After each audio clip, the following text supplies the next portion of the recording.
Ya sebenarnya gue anak kisah ya, diriwatna oleh Aisyah radhiyallahu anha. Gue ketika akan menjelang kiamat nanti apa ya, gue akan terjadi suatu huru hara besar lah. Ketika tanah gue diambleskan ke dalam bumi loh. Nah terus Aisyah gue takon karo Nabi Muhammad SAW bahwasannya di situ kan banyak-banyak orang yang beriman. Apakah orang-orang yang beriman itu akan mendapatkan adab sebagaimana orang-orang yang kafir ya? Terus dijawab bahwasannya orang yang beriman itu akan dibangkitkan sebagaimana keimanannya, dan orang yang kafir akan dibangkitkan sebagaimana dosa kekafirannya. Oke loh mas. Dibangkitkan di waktu kapan? Ya di akhirat nanti kan masing-masing kita akan dibangkitkan dalam kondisi niatan kita. Kita sebagai orang muslim, kita akan dibangkitkan sebagaimana kondisi seorang muslim mendapatkan balasan kebahagiaan. Adapun bagi mereka yang kafir akan mendapatkan azab saat ketika dibangkitkan. Itu diratakan mas, ketika menjelang kiamat nanti kan ada sebuah daerah yang dimasukkan ke bumi. Nah itu di situ banyak orang kafir, banyak orang muslim, tapi nanti akan dibangkitkan sebagaimana niatannya, sebagaimana yang di dunia. Iya, jadi dia dalam kondisi beriman, maka akan diberi balasan dengan keimanan tersebut, ya mungkin berupa surga, janji-janji Allah. Adapun orang kafir, sebagaimana dia dengan kekafirannya akan diadab. Mas. Jadi orang rugi loh ketika kita hidup kemudian dileb jadi satu, terus mati bersama orang-orang yang di situ ada orang kafir, ada orang Nasrani, ada berbagai macam kepercayaan. Ya kita akan dibangkitkan sebagaimana nanti kita mempunyai akidah. Berarti sesuai ya. Berarti ya, kuncinya nang dunia ya. Iya, sebagaimana dunia ini kan ibaratnya apa? Suatu perjalanan lah. Ketika menelusuri padang pasir yang luas, kita di tengah-tengah perjalanan itu menjumpai sebatang pohon, kemudian kita berteduh, di mana di saat kita berteduh di bawah pohon tersebut, kita mencari bekal, mengumpulkan bekal untuk melanjutkan perjalanan yang selanjutnya. Adapun apabila kita ketika berteduh itu mengumpulkan bekal ketakwaan, amal-amalan ibadah yang bagus, maka itulah bekal yang sesungguhnya. Adapun ketika kita berteduh di situ kita mengabaikan, tidak menyediakan bekal untuk perjalanan, bahkan kita menanam padang ilalang, sebuah kejahatan amalan yang jelek, ya maka di akhir nanti kita akan menuai hasil penyesalan. Iya. Kan ibarat kehidupan dunia itu seperti itu. Berarti kan kuncinya nang dunia kan? Iya, memang kuncinya kan dunia itu tempat ujian. Nah sebelum kan aslinya ya, aslinya mau arwah ya. Iya, arwah itu dimasukkan oleh Allah ke perut ibu dari usia 4 bulan. Jadi Allah itu memasukkan ruh ke jibang bayi itu dalam waktu 4 bulan sampai dengan dilahirkan. Nah, apakah di dalam perut ibu itu selama berarti berapa 5 bulan ya? Ya intinya ya 5 bulan. Nah, sempurna jadi bentuk manusia ketika kan? Menjelang usia 4 bulan. 4 bulan ya. Sampai dengan 9 bulan.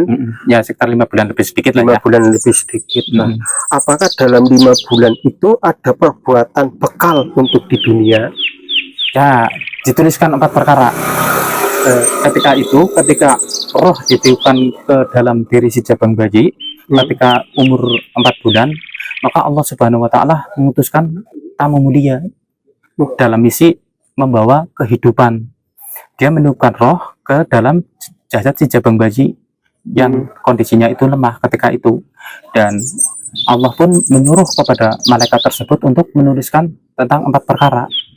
1, tentang rezekinya, tentang umurnya, tentang apakah ia menjadi orang yang bahagia atau yang celaka, Kemudian saat kembali dia ke haribaan Allah pun tidak luput dari catatan mereka tersebut.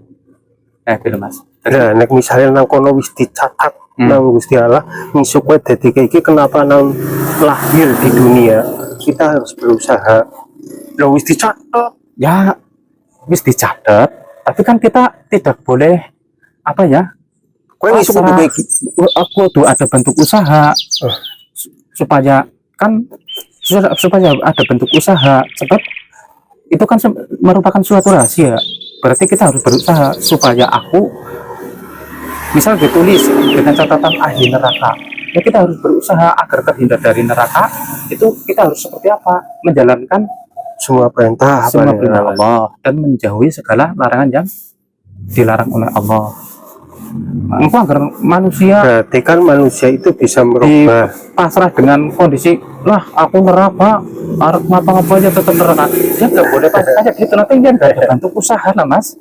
Artinya manusianya orang anak bentuk ibadah air ya. Iya kok, pasrah sih. maksudnya aku berarti manusia itu bisa merubah catatan yang dicatat Malaikat. pada waktu kita di dalam kandungan, asalkan kita di dunia itu mau berusaha. Ya misalnya kan kita dicatat oleh malaikat itu untuk di dunia itu menjadi orang kaya, menjadi orang muslim, menjadi orang kafir, itu kan sudah dicatat ya. Tapi kan awalnya ya manusia itu pada awalnya itu lahir dalam kondisi fitrah. Dia itu tahu bahwasanya Allah yang menciptakan dan dia mempunyai kewajiban beribadah hanya kepada Allah. Dia tahu secara fitrah lahirnya manusia dalam kondisi bertauhid. Nah, yang menjadikan mereka itu keluar dari muslim itu karena faktor wong tua dan faktor lingkungan. Adakah dengan faktor pendidikan, ada faktor lingkungan, ini menjadikan dia dalam kondisi semakin baik fitrahnya atau bahkan tercabut hilang? Itu karena faktor lingkungan. Berarti kan sing bener-bener diazab nang Allah yang tidak yang melupakan bahwa sebenarnya harus manusia dilahirkan selalu bertauhid. Iya, ya kan. Nah, setelah di dunia dia melupakan ketauhidannya, masih mendua, misalnya berbuat syirik lah ya. berbuat syirik. Jangankan sampai berbuat syirik lah, kita dipanggil untuk sholat itu aja kadang-kadang susah, ya kan.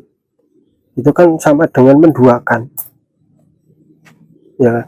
Misalnya kan saya lagi kerja kayak gini, ini tanggung, nanti mau dimarahi. Oh ini padahal kita sudah ada panggilan untuk bertauhid, menyembah kepada Allah. Kan menyembah, ya kan, mengingat bahwa kita adalah ciptaannya Allah.